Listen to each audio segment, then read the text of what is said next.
You know, Frank Herbert's science fiction masterpiece, Dune, it's so much more than just a story about giant sandworms and a magical spice. It's actually a profound warning. And today we're going to explore just how its ancient futures are becoming uncomfortably precise mirrors of our own world right now. A beginning is a very delicate time. It's that iconic line that kicks off Dune, right? But honestly, it could just as easily be about this very moment in our history. We are standing at the dawn of a new age, one that's being shaped by artificial intelligence and biotech, and the choices we make right now, they're going to echo for generations.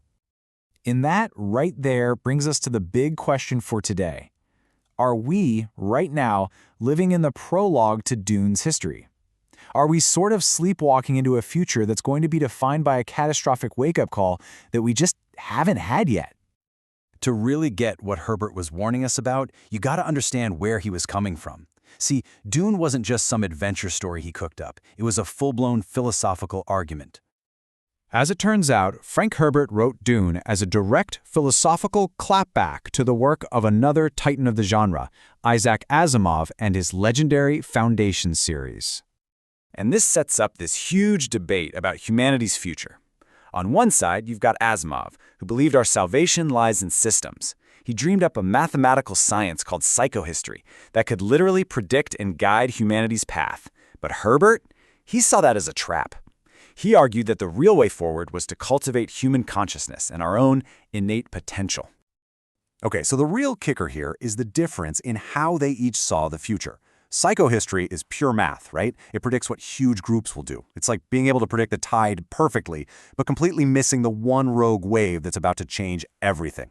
Prescience, on the other hand, is mystical. It's biological. It gives you visions of possible futures, not a calculated certainty. One's a tool, the other is an evolution of consciousness itself. You know, there's a perfect way to think about this, and every Star Wars fan will get it immediately. It's the whole debate over the Force. Is it some enigmatic, spiritual power you have to connect with? Or is it something you can just measure in your blood with a midi-chlorian count? Asimov leans toward the midi-chlorians, the thing you can count. Herbert? He champions the mystical, the part that's immeasurable. All right, so let's dig into Dune's first big warning, and you'll see how this all connects. It all starts with a revolution, a war that completely reshaped human civilization for the next 10,000 years. It's called the Butlerian Jihad. And this is the foundational event of the entire Dune universe. It was a war against AI, so total, so absolute, that it resulted in a universal commandment: thou shalt not make a machine in the likeness of a human mind. Humanity literally chose to develop its own mind instead of building artificial ones. But here's the thing you absolutely have to understand. Herbert wasn't warning us about some Terminator-style robot uprising. Nope. The danger he saw was way more subtle. It was about us. About humanity becoming so dependent on its own creations that we willingly surrender our own ability to think, to choose, to act. I mean, think about this pattern. You've seen it, right? It always starts with wonder. Wow, look what this can do. Then, pretty quickly, it becomes dependence. How did we ever live without this? Just think about your phone, GPS, those recommendation algorithms. Come on, we're way past stage 2.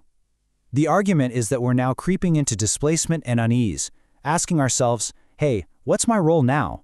The final stage, of course, is crisis. So, after they banned all the thinking machines, humanity in the Dune universe turned inward. They started focusing on enhancing their own biology. And this, right here, leads to Herbert's second great warning. And into that vacuum left by AI stepped the Bene Gesserit. This ancient sisterhood mastered genetics. For thousands of years, they ran a secret breeding program, manipulating bloodlines to create a superhuman, a messiah who could see all possible futures. And here's where it gets a little scary. What was once total science fiction is basically becoming today's headlines. The Bene Gesserit's millennia-long program? Well, it has a real-world equivalent now, and it's called CRISPR, a technology that lets us edit our own DNA with incredible precision, and it's getting cheaper and more accessible every single day. And look, this isn't some far-off theory. Just look at a guy like tech entrepreneur Brian Johnson, who's pouring millions into his Blueprint project to literally reverse his biological age. He is the living embodiment of the crossroads we're at. Is this the visionary future of human potential, or is it a cautionary tale about a world where only the super rich can afford to buy biological advantages? And suddenly, you're facing questions that make the whole AI debate look like child's play. I mean, sure, eliminating genetic diseases sounds like a no-brainer. But what about selecting for intelligence or appearance? Who gets access to technology that could let them live for centuries? We are making decisions right now that will permanently alter the human species, and we're doing it without any real public debate or consensus. All right, Herbert's final warning. This one is all about power and what really underpins it. It's about the resources that entire civilizations are built on. So, in Dune, the entire universe revolves around one single priceless thing, the spice melange. It extends your life, it lets you travel between the stars, it's everything. Control the spice, and you control the universe. The entire galactic political structure is built on that one monopoly. So, naturally, you have to ask yourself, in our world, what single resource holds that kind of power? What is the spice of the 21st century? The answer is, well, it's so simple, and it is literally all around us. It's data. Data is the raw material that fuels the entire AI revolution. Every single search you make, every post you like, every online purchase, it's all scooped up and used to train the systems that are shaping our reality more and more every day. But here's the thing. It's not just the data. It's actually a kind of holy trinity of resources. You need the data, which is controlled by the tech giants. You need the compute, the raw processing power from companies like NVIDIA and TSMC. And you need the talent, the brain power that's concentrated in places like Silicon Valley. This incredible concentration of power in the hands of just a few corporations, it creates a whole new kind of geopolitics, one that looks a lot like the great houses of Dune fighting over a single desert planet. Okay, so let's recap. We've got these massive warnings from Dune, our reliance on machines, the dangers of human enhancement, the new resource wars. So where do we go from here? What do we do about it? Well, the first thing to realize is that the Butlerian Jihad, it's a false choice, right? It's either total prohibition or reckless advancement. We can't just ban AI. The cat's already out of the bag, it's global, and the benefits are too huge to ignore. But we also can't just let it accelerate without any wisdom or oversight. No, the real path, it's way harder. It means thinking long-term while acting in the short term.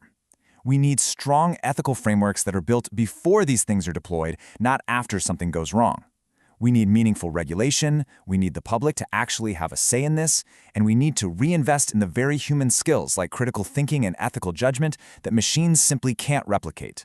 Because in the end, this was Herbert's true genius.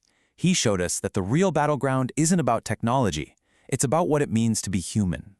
The real power, the thing that is truly worth preserving and enhancing, was consciousness itself. So, the spice is flowing. The data, the silicon, the genes, it's all in motion, and there's no going back. So the only real question left for us, for you, is this. Are we the ones consciously directing the flow, or are we just getting swept away by it?